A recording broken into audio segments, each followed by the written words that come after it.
بسم الله الرحمن الرحيم وهو الغفور الودود ذو العرش المجيد فعال لما يريد. الله أكبر الله أكبر الله أكبر لا إله إلا الله والله أكبر الله أكبر ولله الحمد. لا إله إلا الله وحده أنجز وعده ونصر عبده وصدق وعده وعز جنده وهزم الأحزاب وحده لا شيء قبله ولا شيء بعده. لا إله إلا الله ولا نعبد إلا إياه. قبل كل شيء لا إله إلا الله. بعد كل شيء لا إله إلا الله. لا إله إلا الله حقا حقا. لا إله إلا الله تعبدا وركعا. الله أكبر كبيرا والحمد لله كثيرا وسبحان الله بكرة وأصيلا. God Almighty, who is all alone, His wonders are of countless varieties.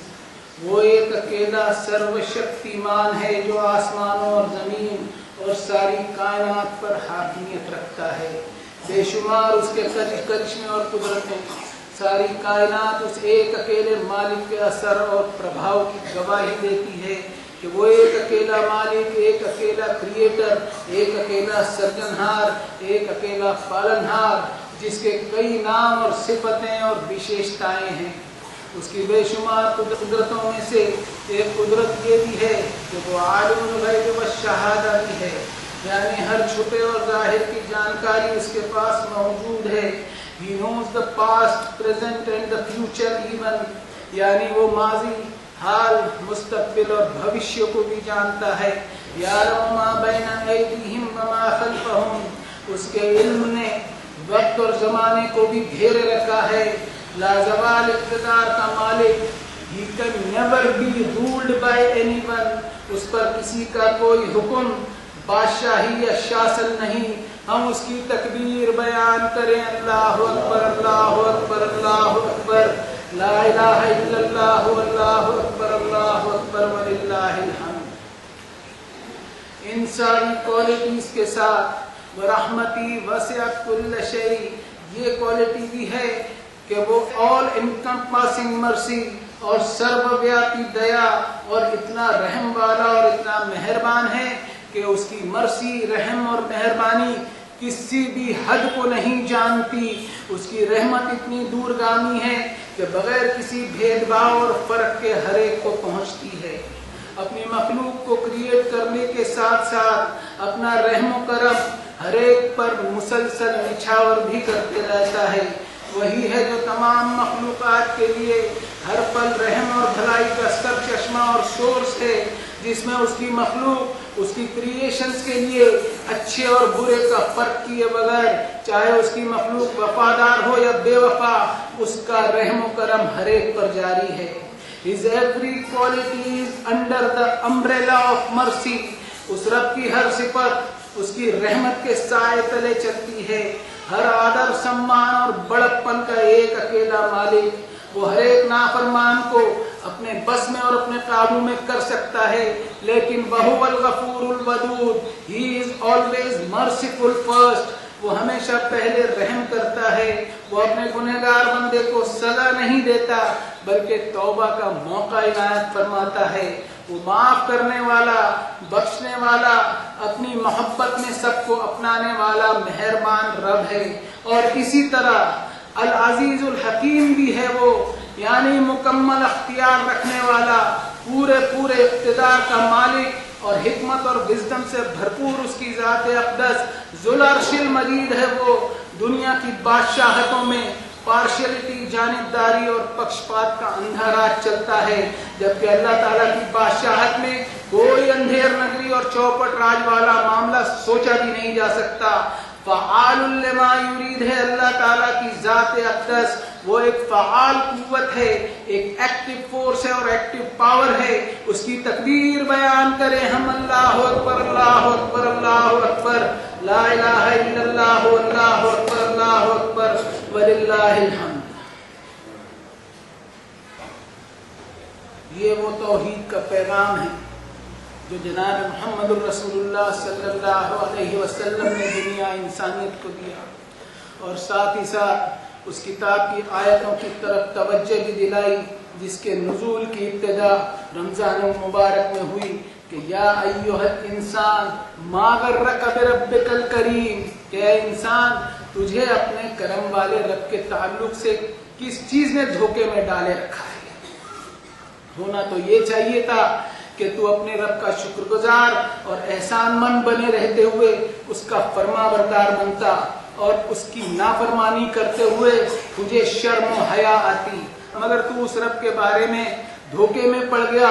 کہ تو جو کچھ بھی بنا ہے وہ خود ہی بن گیا ہے، اس دھوکے میں پڑا، اور یہ خیال تجھے نہیں آتا کہ تو اپنے کریٹ کرنے والے کا احسان مانے، جو تیرا رب ہے، جو تیرا پالنہار ہے، جس کے رحم و کرم پر تو جی رہا ہے۔ لیکن تو نے اس کے شان کریمی کو ٹیکن فار گرانٹیڈ لیا اور اس دھوکے میں پڑ گیا کہ تیرے رب کی خدائی میں انصاف نام کی کوئی چیز نہیں ہے، اور اس دھوکے میں پڑے رہنے کی تیرے پاس کوئی معقول وجہ اور کوئی لاجک اور دلیل نہیں ہے۔ وہ رب جس نے الذی خلقک فسواک فعدلک فی ای صورت ما شاء رکبک، ایک پرفیکٹ سٹرکچر پر ڈھالتے ہوئے ایک انوکھی شکل و صورت سے نوازا کہ دنیا کے کسی انسان سے تیری صورت بالکل انوکھی بنائی، اور اس کے ساتھ ساتھ ایکسٹرا آرڈینری کیپیسٹیز اور غیر معمولی صلاحیتیں دی جن سے تو بلند مقام کو پہنچ سکے۔ اپنے رب کی بے شمار قدرتوں میں سے کم تو ان قدرتوں کو پہچان لیتا تو اپنے خالق اور اپنے کریٹر کی تکبیر بیان کرتا، اللہ اکبر اللہ اکبر اللہ اکبر، لا الہ الا اللہ واللہ اکبر اللہ اکبر وللہ الحمد۔ سلام و جناب محمد الرسول اللہ صلی اللہ علیہ وسلم پر کہ انسان کو ایسی اٹل حقیقت کی طرف توجہ دلائی جس کے تعلق سے وہ غفلت میں جی رہا تھا کہ کل نفس ذائقۃ الموت ثم الینا ترجعون۔ اپنے رب کو پہچان کر تجھے اپنی زندگی کا مقصد سمجھ میں آئے اور تو اس بات کو ریئلائز کرے کہ ایک دن تجھے موت آنے والی ہے اور تو اپنے رب کے دربار میں واپس جانے والا ہے۔ تو اپنی تمام تر سائنسی ترقیوں کے باوجود موت پر قابو پانے کے قابل نہیں ہو سکتا، پھر بھی اس حقیقت سے نظریں چرائے ہوئے جیون گزارتا ہے، اور اس طرح جناب محمد الرسول اللہ صلی اللہ علیہ وسلم نے دنیا انسانیت کو موت کے آگے کی منزلوں کی طرف بھی توجہ دلائی کہ کلا بل تکذبون بالدین، کہ قیامت کا ایک دن ایسا آئے گا جس میں تجھ کو اپنے رب کے سامنے کھڑے رہتے ہوئے اپنی زندگی کے ایک ایک پل کا لیکھا جھوکا اور حساب دینا ہے۔ یہ صرف اسپیکولیشن اور قیاس یا اندازے والی بات بالکل نہیں ہے، بلکہ ایک حقیقت اور یقینی بات ہے کہ وعد الصدق الذی کانوا یوعدون، جس کا اس سنسار کے مالک نے وعدہ کر رکھا ہے۔ جو انسان موت کو ایک وقتی حادثہ سمجھتے ہوئے اس دنیا میں جی رہا تھا، قیامت کے دن اس کی تمام غلط فہمیوں کے پردے ہٹ جائیں گے اور وہ اس حقیقت کو جان جائے گا کہ جس دکھاوے کی دنیا میں جی رہا تھا اس کی کوئی حیثیت نہیں ہے، اور اس کو اس بات پر افسوس ہوگا کہ الہاکم التکاثر حتی زرتم المقابر، کہ میں دنیا کی لالچ میں ایسا ڈوبا ہوا تھا کہ اپنی قبر تک پہنچنے سے پہلے کبھی سوچا بھی نہیں تھا کہ قیامت کا یہ دن آنے والا ہے جس میں ہر گنہگار کو چاہے چھپے ہو یا کھلے ہر کام کا حساب دینا ہے۔ جبکہ اس حقیقت کو بتانے والی کتاب مجھ کو اللہ کے آخری نبی جناب محمد الرسول اللہ صلی اللہ علیہ وسلم کے ذریعے مل چکی تھی، لیکن میں نے اس کتاب کو اپنایا نہیں اور مذہبی فرقوں کی جہالت کا تاج پہن لیا اور مذہبی چودھریوں کی غلامی میں ایسا پڑا کہ اللہ کو چھوڑ کر ان کو رب کا درجہ دے رہا۔ حالانکہ میرے پاس وہ کتاب موجود تھی کہ افلا یتدبرون القرآن ام علی قلوب اقفالها، جو غور و فکر کرنے کی ترغیب دیتی ہے اور انسان کے ذہنوں پر جہالت کے پڑے ہوئے تالوں کو کھولتے چلتی ہے۔ لیکن میں ایک ایسے دھوکے باز سسٹم میں پڑ گیا جس میں دین کے معاملے میں عقل اور دلیل کو، لاجک اینڈ ریزننگ کو چھوڑنے کی ترغیب دی جاتی تھی، اور سائنسی تعلیمات کو غیر دینی علم قرار دے کر جہالت کی پستیوں میں دھکیل دیا۔ جبکہ اس دنیا میں